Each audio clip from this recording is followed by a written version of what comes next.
વિદ્યાર્થીઓની સંખ્યાના અભાવે ગુજરાતીમાં એન્જિનિયરિંગનો અભ્યાસ બંધ કરવાનો જીટીયુએ નિર્ણય લીધો। 3 વર્ષમાં એક પણ વિદ્યાર્થી ન મળતા ચાલુ શૈક્ષણિક વર્ષથી જ ગુજરાતીમાં એન્જિનિયરિંગ અભ્યાસક્રમ બંધ કરવાનો નિર્ણય કરાયો છે। એનઈપી હેઠળ વિદ્યાર્થીઓના હિતમાં માતૃભાષામાં એન્જિનિયરિંગનો અભ્યાસક્રમ શરૂ કરવામાં આવ્યો હતો। મહેસાણામાં આવેલ જીપેરી કોલેજમાં ગુજરાતી ભાષામાં એન્જિનિયરિંગનો અભ્યાસક્રમ શરૂ કરાયો હતો।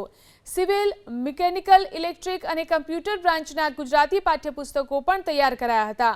જોકે ગુજરાતીમાં એન્જિનિયરિંગ બાદ નોકરી અને ઉચ્ચ અભ્યાસમાં થતી સમસ્યાઓને લીધે વિદ્યાર્થીઓએ ઓછો રસ દાખવ્યો હતો, જેથી જીટીયુએ ગુજરાતી ભાષામાં એન્જિનિયરિંગનો અભ્યાસક્રમ બંધ કરવાનો નિર્ણય કર્યો છે।